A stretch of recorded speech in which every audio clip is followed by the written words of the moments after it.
about to leave. Already packing, come with me. I'm not. Hello friends and enemies, welcome back to Happy For Now. I have finalized kind of my favorites list. I feel like I'm still forgetting a ton of books, but this is what happens when you read 335 books in a year, which you know about because my stats video already went up. And we're gonna round out this like week of content with favorites and 5-star predictions and least favorites. So I feel like, you know, it's just so hard. It's so hard to pick books. So I kind of have 3 categories. We have our romance category where I picked 20 favorites. These are kind of gonna be in no particular order though, to be honest with you, because I can't rank them. Like I can't do it. I tried and like I would start panicking every time I tried to rank them. So these are just general favorites for the year. And then I have a non-romance category with a variety of books and a manga. And then manga as a category.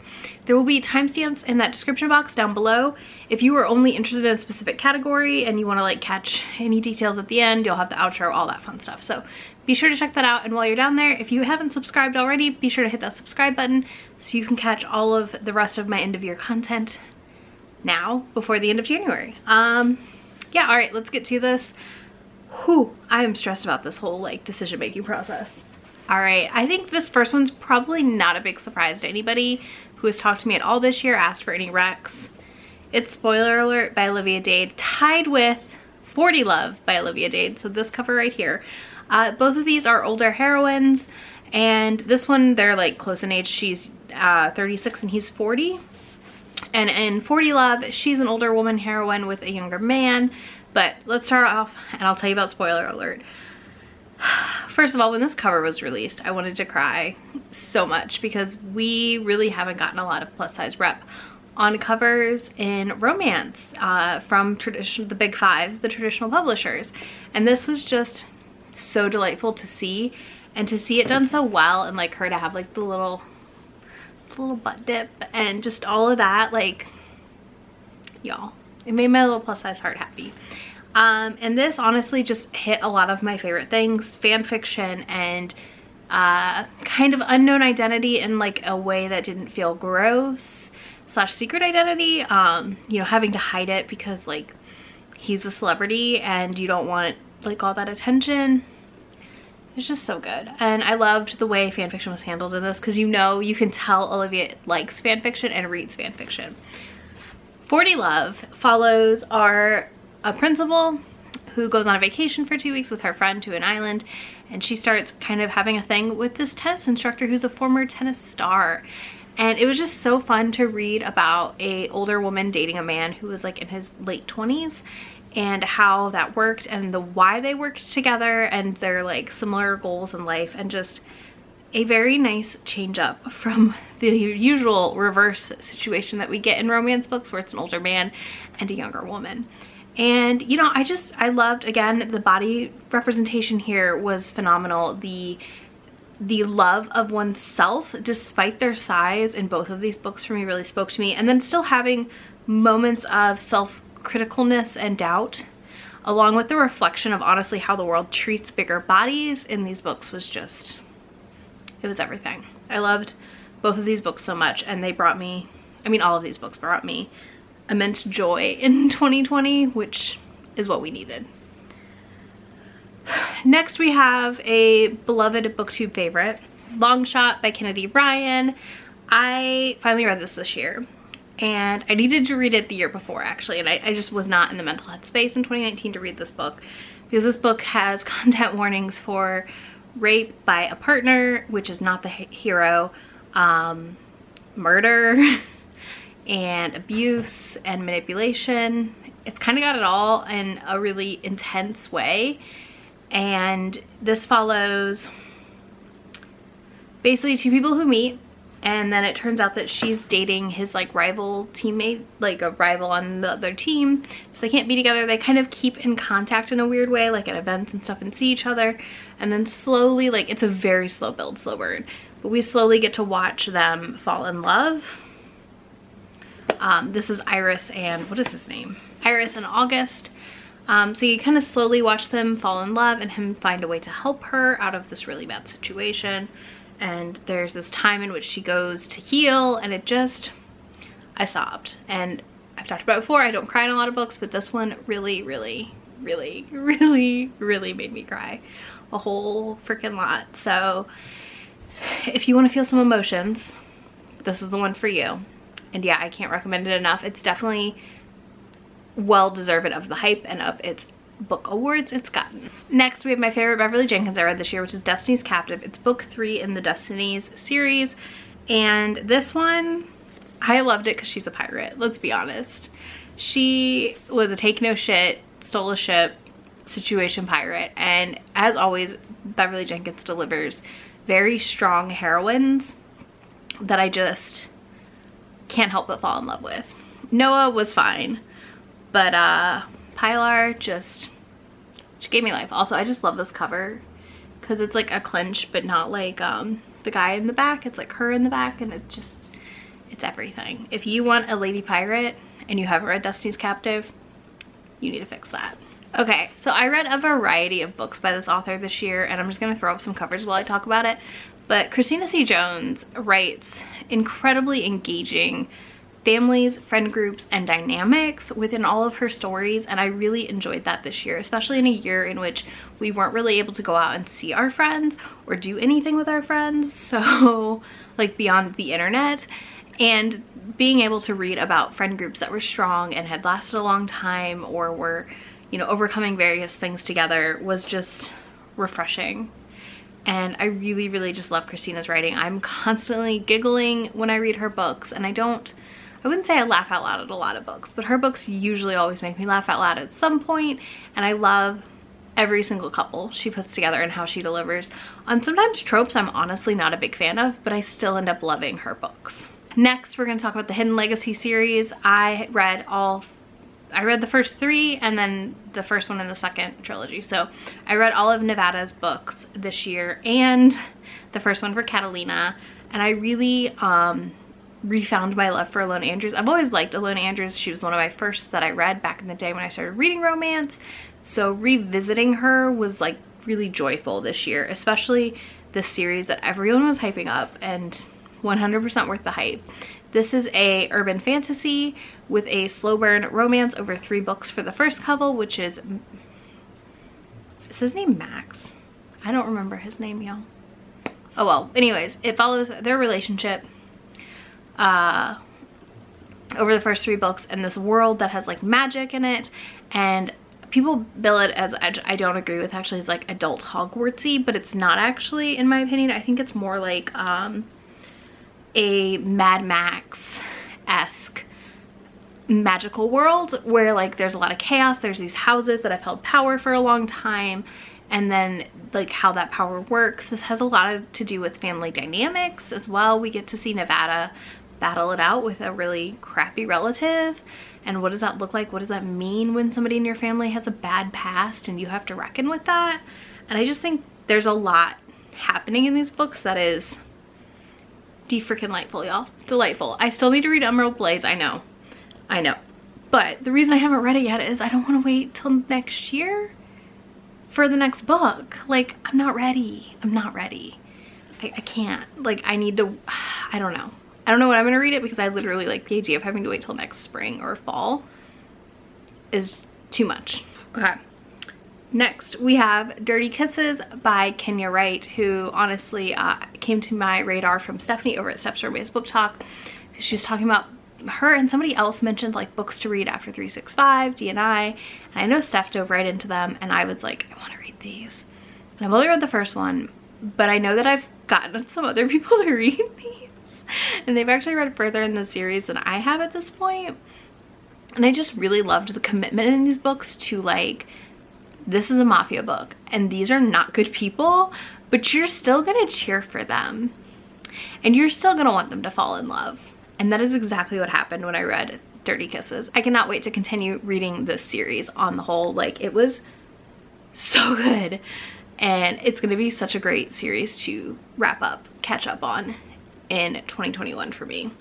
Also, I've really been in a mafia mood. Like, I don't know why. I think I feel like the world's full of not great people, so let's read about not great people. Maybe that's it. I don't know.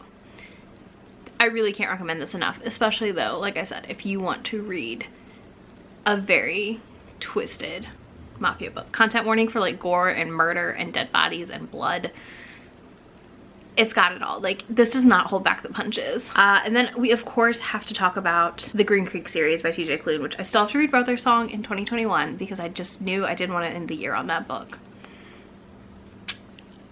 Thank you to my friend Jen and Melinda and Michelle, I think, for all yelling at me to read these books. I finally did it. I'm so glad I did. I read one for a Reading the Tropes, Childhood Sweethearts, and then I just kept going. And then I was like, okay, I gotta take a break, because these are just a gut punch of a book. They're all slow burns in a good way. Like, we're seeing a lot of development around these relationships as friends, as lovers, like how that works, what that means. You know, you've got this friends to lovers, you've got second chance romance, and then kind of enemies to lovers in the third one, I guess. So yeah, you're watching this whole family fall in love and with like their mates and their shifters, and it's just it's very good. Very, very good. If you haven't checked out the Green Creek series and you like reading men loving men romance, you should be checking these out. Next we have All Together by Brill Harper, whose backlist I still need to read all of, and actually outed herself in her email as to who she really is, which she's the author Gwen Hayes. I had no idea. I just, All Together delivered a menage I didn't know I wanted or needed, but boy did I need it. I loved it so much. She introduced me to, I think, my favorite term ever, which is alpha mellows, which are alpha characters that are also softies at the end of the day, but they are definitely like not gonna take shit on your behalf. So they're kind of like an in-between of an alpha and a cinnamon roll, you know, they're that middle ground. And All Together was such a good brothers or best friend's brother with the roommate romance, and it just was so cute, so sweet. Truly cannot recommend it enough if you want a steamy read for the new year. I mean, I don't feel like I could do a list and not include this book. So we have Daring and the Duke by Sarah McLean, the wrap up to the Bare Knuckle Bastards series, which I had already read Sarah McLean pre this series. I'd read the Scandal and Scoundrel series, but I think that so far the Bare Knuckle series, the Bare Knuckle Bastards, is her best series to date. I cannot wait to see what else she writes. I loved reading about Grace and Ewan's story and how that worked. How she said, no, fuck you, and went and did her own thing because he decided to be awful, and then like the reasoning behind why he did what he did. This was like the perfect unraveling of everyone and everything, and we really, I mean, one of my favorite things is we got to see a hero come to his knees and beg for it, basically, to get her back and to like suffer because he lost her and he fucked up. And that is why I loved this book so much. You do kind of need context from the other two books, I feel like, to fully enjoy this one. But if you really want to try it, you could try it without. Yeah. Hattie still has my heart, but this is like a close second. Okay, next we have Like Lovers Do by Tracy Livesay, which I read both of her books this year. Honestly y'all, like, if you aren't reading, I've read 3 of her books this year. If you aren't reading Tracy Livesay at all yet, you need to get on it, okay? Like, she's got a great amnesia book. Her Sweet Talkin' Lover is a great enemies to lovers. This one is a friends to lovers. Again, a trope I don't love always, but they were adult friends in this, so it worked for me. And I really love the Girls Trip series so far because she's building such incredible friend groups, and we're journeying through the friend group to see them all fall in love, and it's just, y'all, it's so sweet. It's so good. It fills my heart up with joy. It is just my all-time favorite thing. I cannot wait to keep reading Tracy's books. This one follows a woman, Nick, who is going to be a like top tier surgeon, and she's going to Duke for her like final like fellowship thing, and she's having issues because of a shitty kid that like a resident that she was helping, and it just follows that, and like Ben, who is like the black sheep of the family, overcoming those like obstacles of what people think, and it was so good. I really cannot recommend that book enough. would it be a list by me if I didn't have a sapphic romance? Probably not. So one of my favorite sapphics of the year was Hairpin Curves by Elia Winters. This is a slow burn build up of a sapphic romance. Two friends go on a road trip from Florida to Montreal to go to a friend's wedding, and we get to experience them reconnecting as friends, falling in love, some great use of toys, and just a really sweet romance that didn't feel like this is just sweet because it's sapphic. It just was a sweet romance at the end of the day. Still filthy. Okay, next we have Harper by Rebecca Weatherspoon, who's gonna get 2 books on this list because there were 2 books I really liked by her this year. So Harper is the final book in the Beards and Bondage series, and this is a polyamorous couple in which we start off with a lot of drama because basically the polyamorous couple, the 2 guys, their partner is found dead with her partner, and like they kind of meet and like are trying, like coming together to heal in a weird way, if that makes sense, but like nothing happens right away. It's like time passes and then they end up hooking up, and it's just like this beautiful healing and like recovery for this couple, like this group, the 3 of them. And it's super kinky, it's super hot, super delightful. Cannot recommend it enough. So if you haven't read Harper or any of the Beards and Bondage, I honestly, if you are into those kind of books, you need to pick them up. They kind of mix that delightfulness of a like suspense in the early ones, like a romantic suspense, with a BDSM book. And then honorable mention to Zenny by Rebecca Weatherspoon, which I read this year as well, which has 2 by icons and pegging. So you can't go wrong. Next we have Heart of Blood and Ashes by Milla Vane. This is a fantasy romance, and I'm gonna say this is a high fantasy romance. This is like heavy fantasy with romance thrown in. This book blew my mind. I could not believe it. When I found out Milla Vane is Mel Jean Brooks, I was mind blown as well, because I loved Mel Jean Brooks back in the day, y'all, when she was still writing under that pen name, and it just blew my mind. It was so good. It was so delightful, and I cannot wait to reread it this year and then dive in to the other books in the series. Then we have a lighter pick, which is probably going to be on a lot of people's lists. I haven't actually watched anyone's list yet. I like to like do mine first, but let's take a hint. Danny Brown by Talia Hibbert. I loved Danny. I loved Zaf. It hit all my spots that I like in a fun contemporary.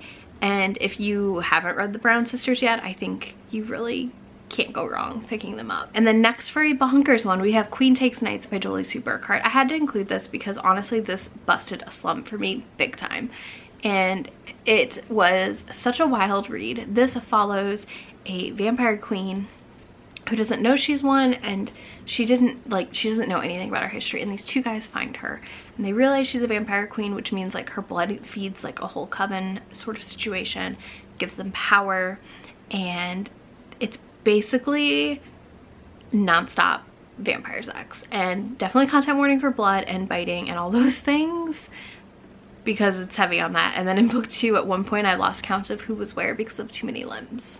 So yeah, this is a great one. Next we have The Beast by Katie Roberts. So I am a sucker for Beauty and the Beast retellings.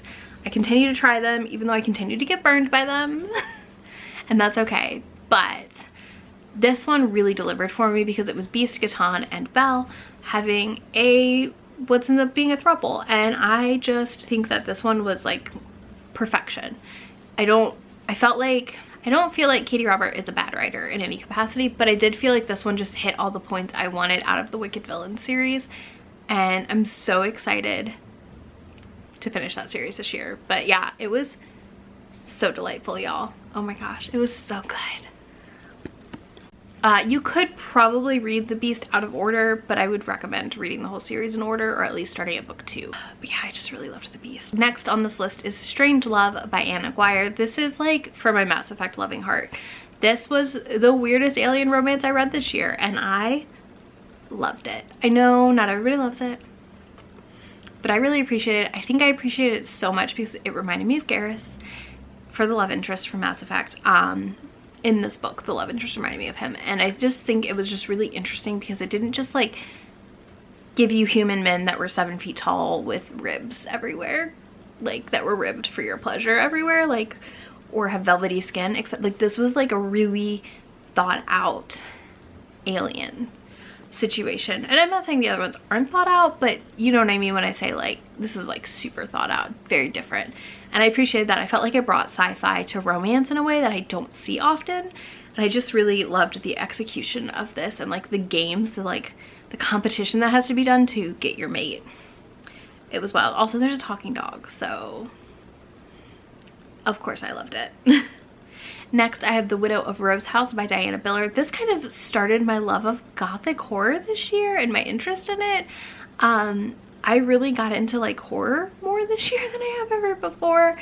And The Widow of Rose House was a delightful cinnamon roll hero who was like almost too nice, too sweet, little scientist nerd, and I loved him to pieces. And I think it was just really fun to read this like fun unraveling of the story of what was really happening at the house. Is it ghosts? Is it something else? You know?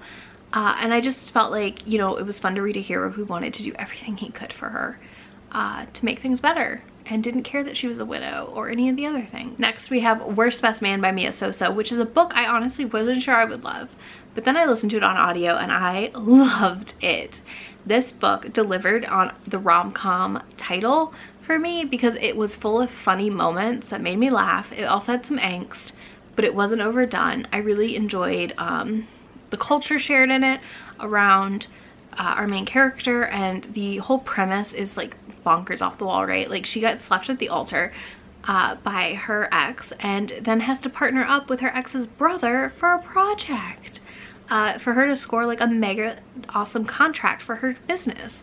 And like she really needs the contract, and like they end up stranded at like a couples counseling thing, and it was so funny. It was so funny, and I really, really love Mia Sosa's writing, and I cannot wait to read more of her books as time goes on. The last book I'm going to talk about is White Whiskey Bargain by Jodie Slaughter because I cannot wait. I need to read one other book she's published, and then I'm just pumped for anything else that comes out from her, because this was a bootlegger, bourbon running, moonshine making, like delightfulness. I wanted to read this last year and I put it off forever, and then I finally read it and it was so worth the wait. I do want to give some quick content warnings around death of a parent, death of family, and guns, and obviously drinking. But I think that Javier was just the delightfulest cinnamon roll hero I read this year, and he really it really had like this wonderful buildup of slow burn that was like a lot of angst around them and this arranged marriage they had. And then Hannah was just like a take no shit heroine, and I love a take no shit heroine, so this book just did not disappoint me at all, and if you haven't picked it up, you really should. All right, some non-romance favorites now. This is gonna be a long video, sorry y'all. We've got Solutions and Other Problems by Ali Brosh, which just honestly, when that dropped this year, when it was like announced, I was just like, oh yes, this is exactly what 2020 needed. And it was really nice to know that we got like a little update of where she's been, what's been going on in her life, and I don't know, I relate a lot to Ali. So I just really loved Solutions and Other Problems. Another favorite this year was Hood Feminism by Mickey Kendall. This is a nonfiction about feminism and white feminism in particular and what it forgets, kind of. So it talks about like including other things in your feminism that you maybe aren't always thinking about. Then we have Turn of the Key by Ruth Ware. I honestly still cannot get over this book in a weird way. It was so surprisingly good, and I just really adored it for it being a off-the-wall bonkers thriller. Turn of the Key, she goes to be a nanny at this house and some weird things are happening in her like bedroom. Like things keep happening and they're unexplainable, and then there's a death. That's all I'm gonna tell you. All right, then The Chain by Adrienne McKenty is about this chain happening where these kids get kidnapped. So your kid gets kidnapped and then you have to go kidnap another child to get that child released, like to get your child released. So it's just like this never-ending chain, and it's all about that. And I just like, I could not put this book down. And then anyone I encouraged to read it was like, what on earth are you recommending me? And I was like, yeah, I know, it's bonkers. but it's so worth your time to read. I also loved Front Desk by Kelly Yang, which is a middle grade about a girl who immigrates to America from China in the 90s, and her family helps run a hotel, and it deals a lot with racism and discussions around that and poverty and, you know, being the kid with the thrifted clothes, etc. at the school, and just it's her building these friendships that are just adorable, and I just loved how everything was handled in this as a middle grade, and I need to read the sequel. I also loved Cemetery Boys by Aiden Thomas this year. That was a wonderful debut. I think the magic, the romance, the ghosts, off the wall in this. It was so fun. It was so good.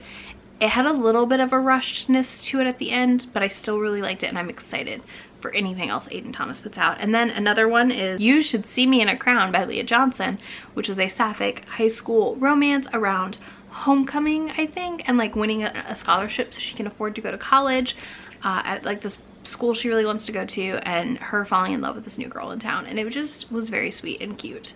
Also on this sapphic note, okay, so The Henna Wars by Adida Jagardi was an amazing debut set in Ireland around a Bengali girl and like her henna project that she does, and racism and falling in love and telling your parents you're a lesbian and like what that means and how that works. And it was so cute, and I cannot wait for Hanny and Ishu's Guide to Fake Dating to come out next year. It's gonna be delightful. This book was just such a good debut. It was so strong. All right, and then last but not least, my favorite horror I read this year. Well, there's a thriller horror, I don't know. Mexican Gothic by Silvia Moreno Garcia was fantastic. This is really what kicked off my gothic horror and what has me now wanting to explore that genre a lot more in 2021. Also, honorable mention to The Only Good Indians by Stephen Graham Jones. That one like freaked me the F out, and I really want to reread it this year, so I'll probably do that in the fall, not winter. It's winter right now. All right, and then real quick, my favorite mangas I read this year, since I only started reading mangas in October, this is not a very long list. So Sweat and Soap was a all-time favorite. I am in love with this couple. We're only like 4 volumes in right now, so you could catch up very easily. This is a great slice of life about a couple that met at work. She thinks she smells bad, and he smells her and thinks she smells amazing, and he works in product development at this company where they make soap. And it's just kind of about them falling in love and maybe moving in together and taking a trip together, and it's a very, very slice of life, but in the best way. Like, I loved it. I loved that it was slice of life, and I loved watching these two grow and communicate with each other. Next, of course, in the manga section is Yona of the Dawn. This was recommended to me by Shay and Nikki, who I think is done with BookTube now, but anyways, they both talked this series up a lot, and then I finally picked it up, and I was not disappointed. I'm caught up. I got caught up in 3 months on the whole thing, and I just really, I really can't, I can't complain for the new fantasy political romance that I'm honestly in love with. I love all of the characters pretty much. I love everything that's happening in this book. I just can't wait for more. And then another highlight, which is a completed series, is My Brother's Husband. I read volumes 1 and 2 this year, and it warmed my heart. It talked a lot about being gay in Japan and how like it's kind of a closed thing, you don't tell people, and it's about, he's widowed, so he goes to visit his husband's brother, and it's about the brother overcoming his prejudice against gay people and like his preconceived notions, and it's about his daughter learning about his brother, and it's just really, really cute. I loved Mike. He was so sweet. It was just honestly the best. It was so good. All right, that is all of my favorites for 2020. So let me know in the comments your favorite book of 2020, if you can pick one or a couple, especially if you have one you want me to check out. Drop it in the comments. If you don't want to do that, you can drop a heart emoji of your choice in the comments. And here's to a new amazing reading year. Thank you all so much for hanging out with me. There will be links to all of the books in the description box down below if you want to check any of them out on Amazon or elsewhere. You can also find links down there to my Instagram, Goodreads, and Twitter page. You'll also find a link to the Romance YouTuber Discord, where you can come hang out with me and other creators, talk about romance books. Also, there's viewers there, like everybody's welcome. There's also a link to the Immortals After Dark readathon, which kicked off this month, where we're reading 3 Immortals After Dark books every month until June. So come join us, come hang out, and I will see you in the next video. Bye. Really asking, we'll get away to a place where we don't know.